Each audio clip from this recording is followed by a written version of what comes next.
e que a Mãe Maria Santíssima hoje e sempre nos abençoe com a sua luz rosa de puro amor, nos enchendo dessa energia maravilhosa que auxilia tanto na evolução do ser humano. Pai nosso, Ave Maria, cheia de graça, o Senhor está contigo. Bendito sois vós entre as mulheres, bendito é o fruto do vosso ventre, Jesus. Santa Maria, Mãe de Jesus, rogai por nós, buscadores de conhecimento, agora e na hora do nosso desenlace, que assim seja. Boa noite a todos, sejam muito bem-vindos a mais uma reunião de estudo aqui do Centro Espírita Os Humildes de Jesus, e hoje nós iremos continuar a nossa série de palestras sobre os tipos de mediunidade e como desenvolver essas mediunidades, caso seja o seu caso.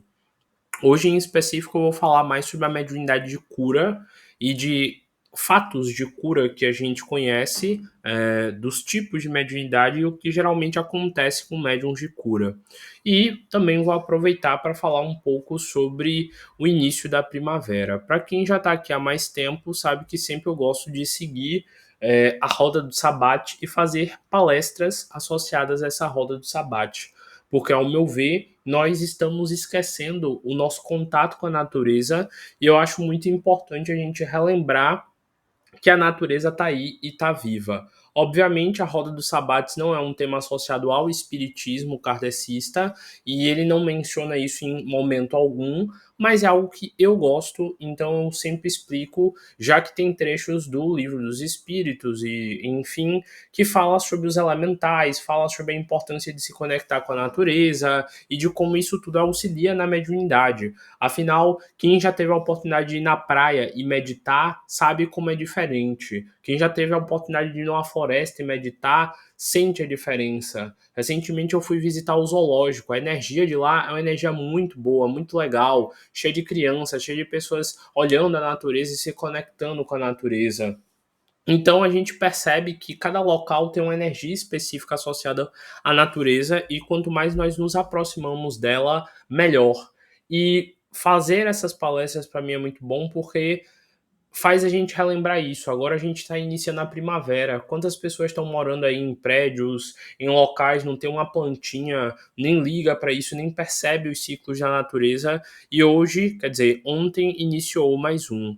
Ontem, às 15h19, se eu não me engano, da tarde, iniciou a primavera. Eu não vou me aprofundar aqui nessa parte astrológica e astronômica, porque eu já expliquei mais aprofundadamente em outras palestras que eu fiz sobre o Dia de Ostara, que seria o festival que seria hoje, mas relembrando rapidamente, ontem foi o equinócio de primavera. E o equinócio é o momento onde o dia tem o mesmo tempo que a noite. Para quem não sabe, geralmente oscila-se. Geralmente o dia tem um pouquinho a mais que a noite, um pouquinho a mais, um pouquinho a mais, um pouquinho a mais, até um dia que se equilibra perfeitamente o tempo de dia e de noite. E aí a noite começa a ficar um pouquinho mais forte, um pouquinho maior e por aí vai. Então, tem o dia do equinócio, que o dia tem 12 horas e a noite também, e tem um período pós-solstício de inverno e de verão, que dependendo de qual seja, a noite passa a ter mais horas até ter 14 horas, ou o dia passa a ter mais horas até ter 14 horas, enquanto a noite passa a ter 10 ou o dia 10, dependendo da época. O que aconteceu ontem, então, foi um período onde exatamente nós tivemos o mesmo tempo de sol e o mesmo tempo de noite ontem no equinócio de primavera. E o equinócio de primavera, ele é o prenúncio do desenvolvimento para o equinócio, para o solstício de verão. Como eu fiz na palestra lá do solstício de inverno, nós íamos ter cada vez mais noite até o frio ficar muito forte, muito devastador. E a partir de agora, cada dia que se passa, o dia terá mais horas, mais minutos, quer dizer, até que ele tenha lá no dia quase do Natal, no 22 de dezembro, 14 horas, representando assim mais tempo de luz solar. E para quem estuda espiritualidade, para quem estuda essa parte também de bruxaria e enfim, sobre energias, nós percebemos que o Sol ele tem uma influência muito grande sobre a realidade. Já que hoje eu vou falar sobre mediunidade de cura, eu não posso falar do Sol sem falar dos soláriums. Lá na antiguidade existiam locais chamados soláriums, onde os médicos eles receitavam que você ficasse durante algumas horas exposto à luz do sol. E essa era uma das formas de cura medieval. Se você tivesse doente, o médico ele poderia receitar, sim, receitar, sei lá, 1 hora tomando sol. E, curiosamente, depois de muito tempo, foi comprovado que isso realmente era uma um método eficaz de cura. Afinal, quando a gente fica exposto ao sol, a gente começa a produzir no nosso corpo a vitamina D. E a vitamina D é uma das vitaminas responsáveis por ajudar no trabalho do seu sistema imunológico. Ela ajuda vários aspectos do seu corpo. Se você está gripado, ela ajuda você a expectorar, no caso, ficar no sol ajuda você a expectorar. E a luz solar, ela também, como eu falei, regula várias coisas no seu corpo. Provavelmente, se você tiver uma boa exposição de luz solar, seu sono vai acabar sendo melhor à noite, entre várias outras coisas. Então, quanto mais tempo de sol a gente tem durante o dia, entre aspas, melhor. Para a natureza, por exemplo, as plantas elas vão ter mais tempo absorvendo luz solar, então elas vão produzir mais alimento para elas, e assim, daqui a um tempo vai vir o outono e a gente vai poder comer muitas frutas. Para a natureza, esse momento é um momento maravilhoso, porque as plantas, agora com essa quantidade de luz, elas vão poder produzir o tanto de alimento que elas precisam e elas ainda vão poder produzir mais para poder gerar as flores, fazendo assim a primavera, o primeiro momento do verão. Primavera vem disso, prima, primeiro e vera, verão. Então, primavera é tipo o prenúncio do verão, para quem não sabia.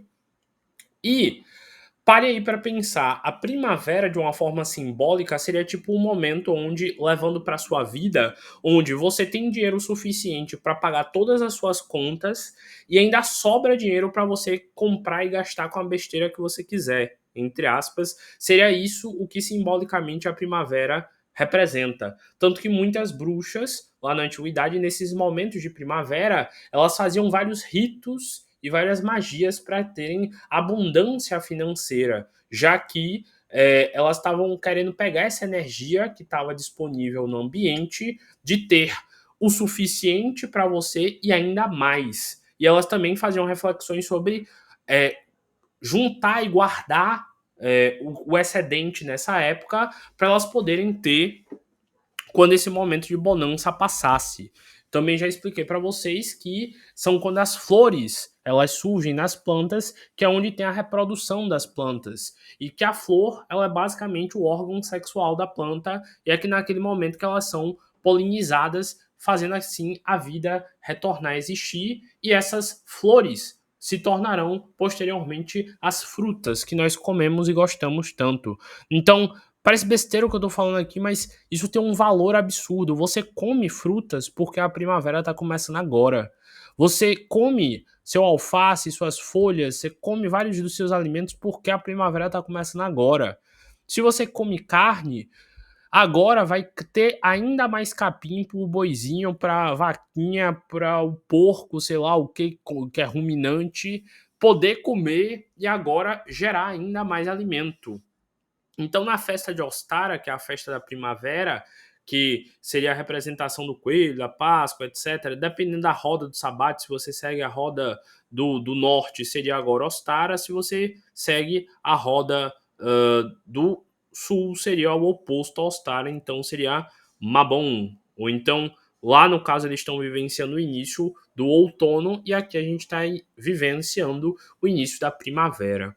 Então, essa aqui é a deusa Ostara, que era a deusa que eles cultuavam para agradecer o início da primavera e para pedir o florescimento, porque simbolicamente tudo que a gente passou agora no inverno seria um momento onde a gente estaria olhando para dentro, olhando para assuntos mal resolvidos, inseguranças, lidando com problemas familiares, lidando com problemas emocionais e por aí vai.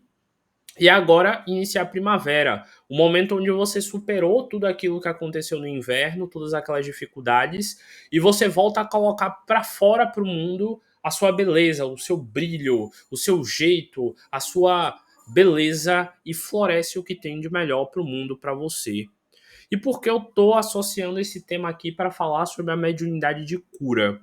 Porque a mediunidade de cura, ela não está só associada ao passe, como geralmente a gente vê aqui no espiritismo kardecista. Ah, uma água fluidificada e um passe. Nós sabemos que a cura, ela vem em principal da natureza. Por exemplo, se você já tomou o remédio AS para poder baixar sua febre ou para tirar sua dor de cabeça, lhe informo que AS é ácido ascórbico. Não, ácido salicílico, enfim, é algo assim. Mas basicamente é o mesmo princípio que tem lá no chá do sabugueiro, no chá da folha do milho.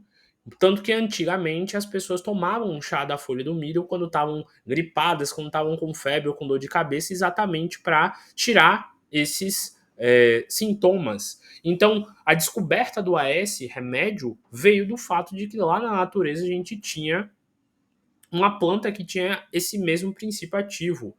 Não sei se vocês sabem, mas existe uma folha chamada bezetacil. Então, hoje em dia o pessoal toma injeção de bezetacil, mas não sabe que existe uma folha bezetacil, que era o que o pessoal tomava antigamente, o chá dela para poder ficar melhor de uma doença. Tem muitos remédios que a gente toma que o nome, na verdade, é o nome da folha da planta e a gente não tem ideia. Então, a cura, ela vem da natureza e todos os medicamentos que você toma são extraídos de folhas, vegetais e por aí vai. Então, a mediunidade de cura na antiguidade, ela estava associada também a isso.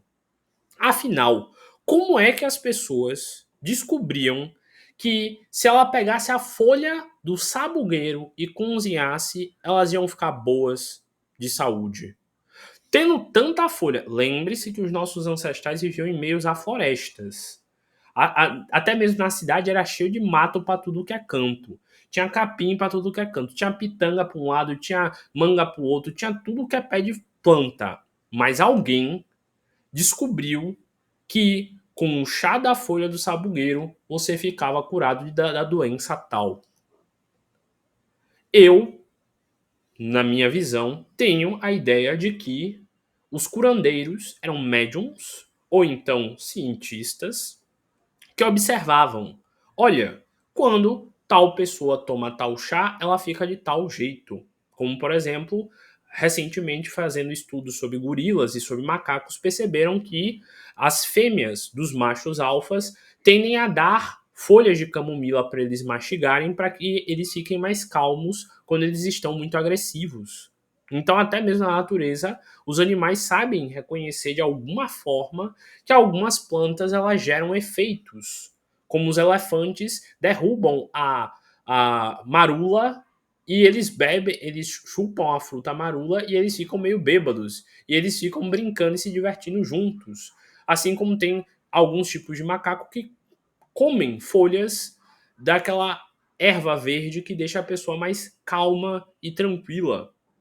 Então, em algum momento da história, pessoas perceberam, provavelmente através de uma intuição, que se elas tomassem o chá de uma determinada folha, elas poderiam ficar curadas. O mais curioso para mim é que isso aconteceu numa época onde, numa mesma floresta, tinham várias plantas extremamente venenosas e letais. E as pessoas também sabiam separar e não tomar o chá dessas.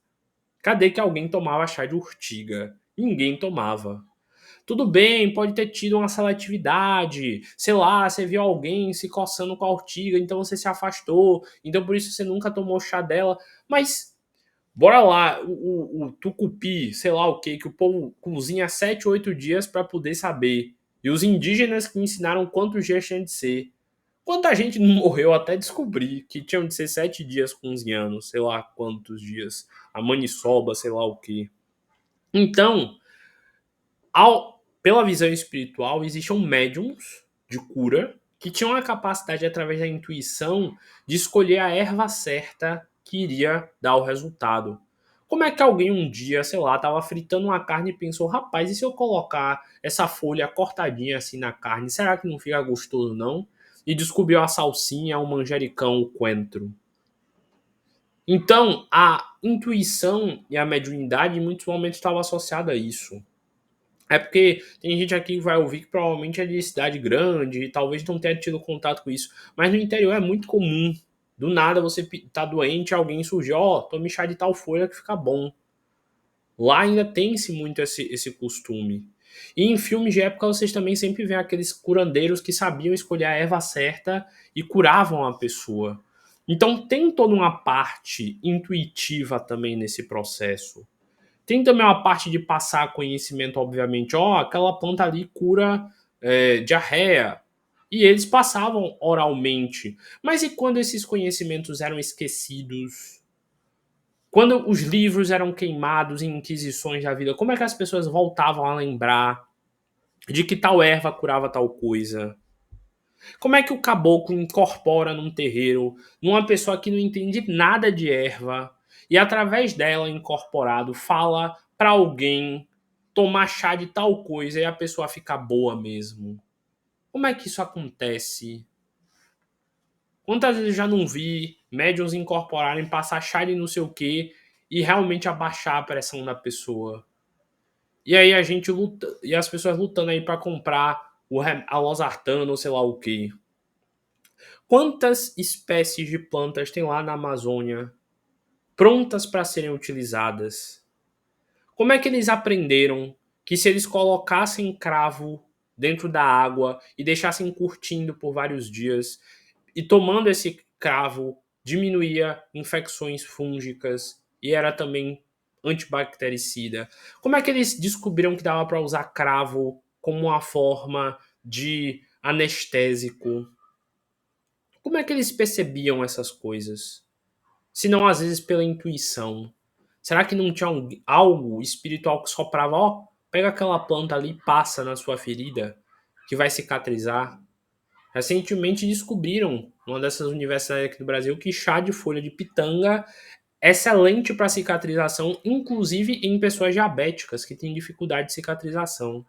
Será que um índio brabo lá da antiguidade já não sabia disso daí e usava o tempo inteiro na floresta? Será que não? Uma vez, um pai de uma amiga minha, que é militar, ele foi para uma dessas florestas aí, em uma dessas expedições militares. E aí, um desses índios, ele estava andando pela floresta, ele ficou todo cortado, o pé todo cortado. E ele tentou dar um remédio que ele tinha levado na bolsa para esse índio, e esse índio recusou. E aí o pessoal também falou para ele que ele não podia dar remédio, porque senão o índio ia ficar acostumado a sempre querer pedir o remédio e ia deixar de usar a medicina natural.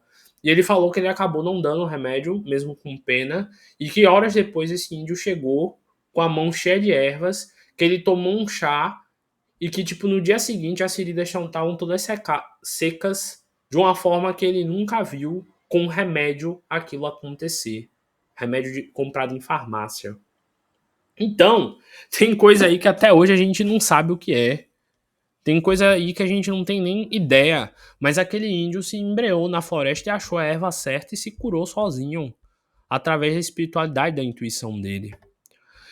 Então a gente tem que parar para perceber que a mediunidade de cura, ela não é só dar um passe, apesar que o passe tem um poder incrível. Não é só uma água fluidificada, apesar de novo de que a água fluidificada tem um poder incrível. Lá no livro Nosso Lar, por exemplo, cita que André Luiz foi até um espírito da floresta, pediu a ajuda desse espírito da floresta e ele trouxe a essência de uma planta e ele jogou André Luiz junto com esse espírito meio de um índio, meio que de um caboclo, meio que de um elemental da floresta, a essência dessa planta na água do jarro do marido do novo marido da esposa dele que estava doente e o cara ficou curado no dia seguinte. Então, até mesmo os espíritos que trabalham com cura no seu centro espírita, no seu terreno, no local onde você for, eles pegam fluidos e misturam na água fluidificada. Quando você toma um passe, esses fluidos também vêm. Mas por que você também não pode ter uma hortinha na sua casa com as plantinhas, com uma cidreira, com a camomila, com alecrim, com as coisas assim que dê para você cuidar? Por que não? Por que não fazer isso? Por que não cuidar disso? E ter uma relação com a sua mediunidade de cura? Por que não seguir a sua intuição? Por que não aprender sobre os alimentos que você tem em casa? Alho é antifúngico, alho é antibactericida. Vou colocar ali na minha comida porque eu tô me sentindo meio gripado. Todo mundo não toma suco de laranja por causa da vitamina C, todo mundo não faz essas misturas, às vezes, que já tem no popular. Por que não aprender e estudar mais sobre isso? Sobre. Lá, antigamente tinha até o livro de AZ, que tinha um monte de coisa assim.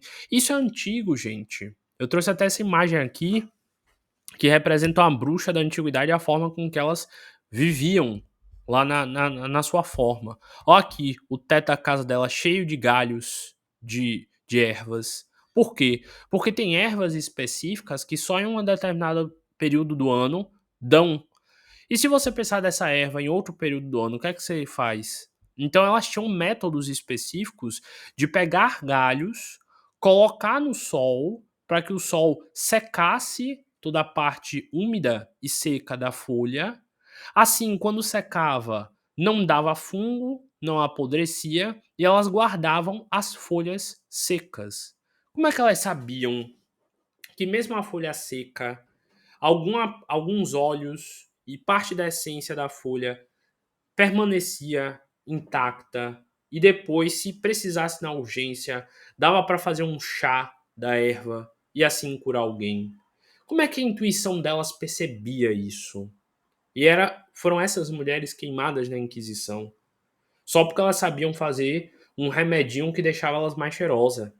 Elas pegavam as folhas, passavam no corpo e esfregavam, elas ficavam cheirosas. Ia na feira toda cheirosa, oxe, um monte de moleque não toma banho, passa uma por mim e ela tá cheirosa, opa, é essa daí que eu quero. Então a bruxa era aquela que entrava na mente dos homens. Num mundo onde tá todo mundo mal cuidado, uma que tá cuidada, você não fica doido, não? Naquela época, as bruxas elas pegavam a semente de argan, o óleo de rícino e passavam no cabelo. Em meio a todas as mulheres com o cabelo lá em cima, desgrenhado, cheio de frizz, você via uma com o cabelo arrumadinho, você não achava mais interessante, não? Então por isso que elas tomavam a cabeça, entre aspas, dos homens, e as mulheres ficavam com ciúme e atacavam, porque elas queriam também aprender. Por isso que as mulheres iam até essas bruxas e pediam para comprar vidrinhos de poções, de ervas, de perfume, para elas também ficarem cheirosas. Então, eram em dias como hoje, que está iniciando a primavera, que elas colhiam flores para poder ajudar na cura. Então, mediunidade de cura também é isso daqui. Só que hoje em dia, que a gente vive em cidade, que floresta tu vai entrar para poder deixar a sua intuição te guiar para você comprar a erva certa? Hoje em dia a gente tem livros já catalogados com isso tudo, mas ainda assim, por que hoje em dia a gente não tem essa facilidade? A gente corre o quê? Para a farmácia, gastando rios de dinheiro, remédio esse que dá efeito colateral àquele, e quando você vê, você está tomando um remédio que você acaba desregulando todo o seu organismo e acaba tendo que tomar outro remédio, outro remédio, outro remédio. Quando você vê, você já está vivendo à base de remédio. Olha aqui uns instrumentos que ela tinha para colher, para poder mexer no caldeirão, a forma aqui com que ela tirava a essência. Vocês sabiam? Eu era uma criança estranha, deixo logo claro. Uma das minhas experiências favoritas de quando eu era pequeno era pegar folhas do meu quintal, folha de cidreira, folha que fosse cheirosa, e colocar no álcool. Porque, para quem não sabe, quando você coloca uma folha no álcool, sai a clorofila, que é aquela parte verdezinha da folha, e a folha ela fica toda esbranquiçada. Sim, eu brincava disso quando eu tinha, sei lá, 8, 9 anos. Eu realmente era uma criança estranha. E aí eu pegava esse álcool com o cheiro da folha e eu gostava de passar em mim porque eu dizia que eu estava fazendo minhas magias. E pai, gostava de incentivar, ele me dava o álcool, ele falava, obviamente, para não tomar cuidado, ele ficava de olho em mim quando eu tava mexendo nas coisas, ele me dava uns vidrinhos, uns frasquinhos, e eu ia pegando folha de cidreira, colocava num vasinho, colocava álcool, e aí quando saía toda a essência, eu ficava olhando a folha ficava branquinha assim, sai toda a clorofila, e eu ficava fascinado de ver que o cheiro da folha tinha passado todo pro álcool. Manhã lembrou disso outro dia, eu fiquei, rapaz, não era que eu brincava mesmo disso? Eu nem lembrava mais. Eu sempre fui meio assim, meio alquimista. Eu pegava as pedrinhas do quintal, pedras branquinhas diferentes e fazia coleção, eu fazia desenhos com elas. Ficava eu e minha irmã brincando assim. Então sempre fui estranho, sempre fui meio malucado, normal. E aí, olha aqui o que ela tá fazendo, ó. Tem uma ânfora aqui e tá pingando aqui a essência. Vocês sabiam que tem formas de você separar o óleo de uma folha, da parte líquida e o óleo? Então também tinham formas de se separar a essência. Para quem tiver curiosidade, tem um filme chamado Perfume. É um filme meio antigo que mostra um cara ensinando passo a passo como se faz um perfume. O filme é meio macabro. Quem for fraco não assista não. Mas ele é bem interessante porque ele mostra todo o processo. Vocês sabiam que um perfume ele tem a parte de corpo, a parte de cabeça e o de coração? O corpo do perfume é aquela parte que você sente o cheiro na primeira vez quando você dá logo a borrifada. Você dá a primeira borrifada, você não sente um cheiro forte? Então, aquilo ali os perfumistas chamam de corpo, que é tipo a essência principal do perfume. Já a parte de cabeça seria aquela fragrância que fica na sua pele quando o tempo vai passando durante o dia. Alguém te abraça e sente o cheiro. O cheiro é a parte de corpo do perfume. E o coração seria aquela parte mais docinha lá no final, quando você já tá com horas do perfume, mas ainda fica um cheirinho fraco do perfume em você. E quanto mais caro o perfume, é porque ele tem mais parte da essência de corpo e de coração. E geralmente, coisas que conseguem deixar um cheiro por muito tempo são caras, como por exemplo o almíscar, que é uma parte que é tipo da essência. Sabe aquele filme que mostra gambá, que o gambá espirra e aí fica fedendo por muitas e muitas horas? Aquilo que é almíscar. Eles separam essa parte que mantém presa a fragrância e usam. Também é outra coisa que mantém o cheiro por muito tempo, cocô de baleia. Acreditem se quiser. O cocô de baleia, eles tiram um extrato do cocô de baleia que faz com que o perfume ele fique muito mais tempo. Então, quando vocês leem assim no frasco do perfume, notas de carvalho, notas de não sei o que, é isso daqui. Essas mulheres faziam isso daqui. Elas pegavam o óleo do alecrim, faziam as poções das formas dela, tiravam o óleo do alecrim, vendiam para as mulheres o óleo só do alecrim, e assim as mulheres passavam no corpo e ficavam mais cheirosas. E iam ganhando dinheiro assim, até alguém ficar lá com inveja, sei lá o que, dizer que ela fez bruxaria e matar as coitadinhas pra nada. Ó aqui as folhas, as flores que ela tem, ó. Aqui o caldeirão com incenso, porque ela queimava ervas para que a casa dela ficasse cheirosa, para que limpasse. Ó aqui cogumelos que ela macerava, às vezes botava na bebida e ficava doidona, também faz parte. Ó aqui para ela pesar cada uma das coisas. Tudo nesse quadro é lindo, onde ela reservava as essências e tudo mais. E em principal ela aqui fazendo a cura, mostrando que todo o processo tem a parte física das folhas, mas também tem a parte espiritual, a parte energética. Ela aqui usando a água para canalizar a energia dela, ela usando aqui o conhecimento, materializando a energia e fazendo esse cristal aqui emanar energias, junto com essa essência aqui espiritual, que pode ser, sei lá, um espírito guia dela e tudo mais.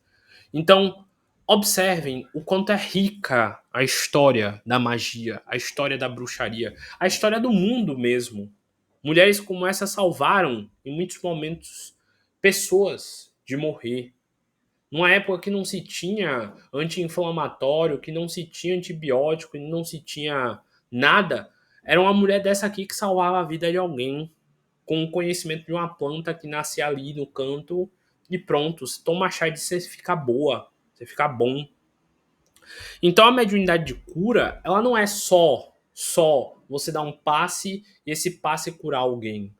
Mediunidade de cura ela está associada à intuição.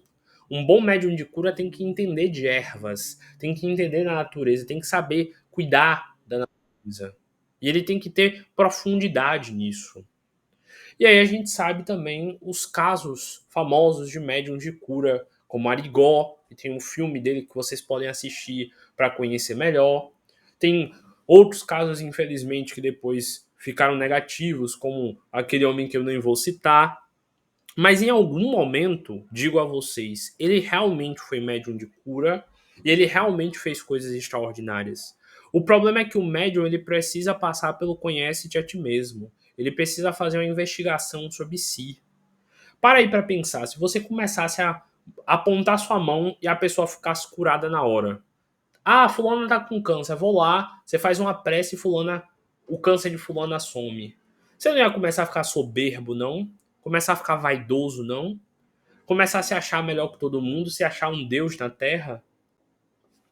Então, uma das principais chagas de médiums de cura é isso daí. O fato de que às vezes a vaidade faz eles perderem a habilidade. Muitos médiums famosos de cura depois perderam a habilidade exatamente por essa soberba. É o que mais acontece. E ouso dizer, hoje em dia tem poucos médiums por causa disso. Médium de verdade. Porque se você solta um pouquinho mais a mediunidade de um médium, ele começa a ficar soberbo, arrogante, se achar dono do mundo. Quantos médios a gente não viu se perder no caminho? Exatamente por essa vaidade cega que impede a evolução do ser. Lembrando que eu já tenho 3 palestras só sobre cura, só sobre passes, só sobre os chakras e sobre as características dos médiums de cura, então não vou me aprofundar mais. Mas lembrando também, é dito que um médium de cura, ele já nasce com a quantidade de energia a mais que os outros. Lembrando também que cura não é só erva, não é só passe, não é só água fluidificada. Às vezes, conversando com alguém, você exerce cura sobre a pessoa. Às vezes a pessoa tá triste, ela passa uma noite conversando com você, ela sai alegre. Isso também é cura. Então, um médium de cura ele não precisa dar um chá, um passe para ele poder estar curando, não. Ele também cura com as palavras, com um jeito. Mas o que eu ia falar é isso. Um médium de cura, ele geralmente vem com a quantidade de energia extra. Vamos dizer que você é um tanque. A maioria das pessoas, sei lá, é um tanque de 5.000 litros. O médium de cura, ele nasce com, sei lá, 10 mil litros. 5.000 para ele e mais 5 para ele dar passe, para ele fazer água fluidificada, para ele doar, para ele exercer a cura dele no mundo. E segundo os livros, médiums de cura tendem a sofrer bastante se eles não usam esse fluido extra que nasce com eles. Eles podem ter dores de cabeça, dores no corpo, eles podem ter até doenças físicas que são causadas nele pelo excesso de energia não utilizada. É que nem um carro feito para corrida. Se você de tempos em tempos não aquece o motor, o motor começa a corroer. Vocês sabiam disso? Carros de luxo, moto dessas de alta cilindrada, se você não andar com elas e aquecer o motor de tempos em tempos, elas queimam, elas quebram por dentro. A mesma coisa um médium de cura. Tanto que tem muita gente aí doente, que era para ter sido médium de cura e não usou e acabou ficando doente. Outra coisa, só para que o tempo já está encerrando, é que é muito comum que médiums de cura absorvam parte da dor ou da doença da pessoa temporariamente, enquanto estão ali dando passe. É muito comum um médium de cura dar um passe a alguém que está com a dor de cabeça e ele sentir a dor de cabeça rapidinho e depois essa dor sumir. Mas isso é geralmente no início do desenvolvimento mediúnico. Com o passar do tempo, ele não sente mais dor, não. Ele consegue tirar com facilidade. Então, a mediunidade de cura é uma mediunidade de doação absurda, onde você tem que ter muito desprendimento, muita dedicação e muita coragem, muito amor, para que assim você consiga doar aquilo que tem dentro de você. Então, percebam aí como a cura ela é incrível, como o processo de cura ele é trabalhado em várias escalas. Afinal, tem cura que é mental, tem cura que é emocional, tem cura que é associada ao espírito da pessoa. Então, você, para ser médium de cura, você tem que ter, às vezes, níveis de percepções e de entendimentos muito profundos mesmo. E para você trabalhar essa mediunidade de cura, você tem que, de novo, conhecer a sua energia, conhecer a sua vibração. Porque é dito que um médium de cura é como se fosse um frasco. Para aí para pensar num frasco de garrafa, de uma garrafa PET. Provavelmente você que já botou água numa garrafa PET e foi beber essa água depois já deve ter sentido um gosto de refrigerante que ficou. Antigamente, quando a gente botava água na garrafa de água PET, na garrafa PET, era muito comum a gente sentir o gosto depois do refrigerante as primeiras vezes. Quando não lavava direito, o povo sentiu o gosto. resquícios da pobreza. E aí, o médium de cura é como se fosse um frasco. Se ele tá sujo, quando ele for dar o passe, quando ele for emitir energia, parte da sujeira pode sair dele e ir para a pessoa. Então, o médium de cura, ele tem que ter uma responsabilidade absurda, ele tem que tomar cuidado com os pensamentos dele, com a energia dele, porque ele é muito esponja. Ele absorve também muita coisa do ambiente. Então, às vezes, ele tá com um pensamento negativo, e esse pensamento negativo nem é dele, mas ele absorveu e ele começa a pensar e achar que é aquilo mesmo. O que tem de médium de cura aí doente, com doenças psíquicas, com doenças emocionais, não está escrito. Tem de médium de cura aí obeso, porque não cuida da alimentação, não coloca dentro de si boas ervas, boas frutas e tudo mais. Não está escrito. Então, reflitam. Todo mundo tem um pouquinho de médium de cura dentro de si. Todo mundo tem um pouco dessa energia de cura em si. E vocês têm que parar para refletir sobre isso, exatamente para vocês sentirem a cura que existe dentro de vocês. Porque toda cura, no final, é mental, começa mentalmente. Assim como toda doença começa mentalmente. Por exemplo, a obesidade geralmente começa pelo fato da pessoa querer comer como uma forma de curar ou de resolver a ansiedade maltratada dela. Então, um problema mental seu, a ansiedade, faz você comer de uma forma desregrada, gerando uma obesidade. Então, causa e efeito. Você come demais, seu corpo fica gordinho. Você escolhe causas mais positivas de fazer exercício, se cuidar, seu corpo fica mais equilibrado. Você tem responsabilidade nisso, muitas das vezes. Então, analise as causas e consequências da sua vida e você vai perceber, poxa, é por isso que eu tô assim. A maioria das doenças que a gente tem físicas ocorrem por causa de déficits na nossa inteligência. Se você sabe que não pode comer açúcar demais e come, você está fazendo o quê? Um suicídio.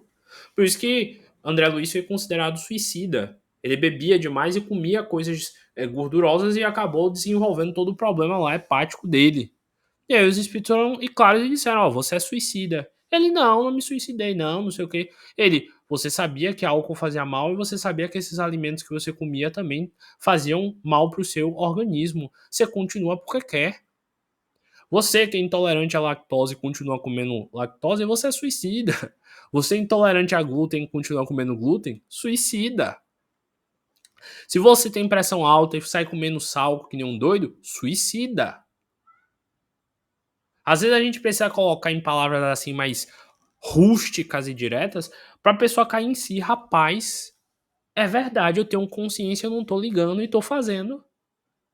Rapaz, é verdade, eu tenho de cuidar da minha vida, eu tenho de acordar, porque eu tô ficando cada dia mais velho, meu corpo tá ficando cada dia mais deteriorado pelo tempo, e se eu não correr atrás, não tem quem faça isso aqui por mim. Então a cura, ela tem vários níveis. Eu poderia aqui ficar por horas trazendo reflexões sobre cura. Mas o tempo sempre corre. Mas graças a Deus a gente sempre tem terças e sextas para continuar aprofundando. O tempo já não me permite continuar, mas como sempre eu agradeço muito a vocês.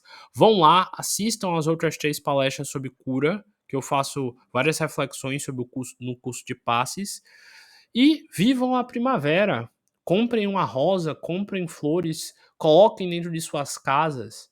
Olhem uma flor e reflita, poxa, eu quero desabrochar tão quanto essa flor. Eu quero que as pessoas possam olhar as cores mais vivas da minha aura, da minha beleza, do meu jeito de ser. Que elas possam ser perfumadas com a minha presença. Que eu possa ter na minha vida o suficiente para pagar todas as minhas contas e ainda mais para eu curtir a vida, para eu viver uma primavera com bonança. Lembrem-se, tudo que está dentro é como o que está fora. Curem as suas mentes e vocês terão uma maravilhosa primavera. Que Ostara abençoe vocês, que a Virgem Maria abençoe vocês, que Deus abençoe vocês, que quem vocês quiserem abençoe a vocês. Apenas que vocês sejam felizes e floresçam. Que o sucesso seja a única possibilidade em sua vida.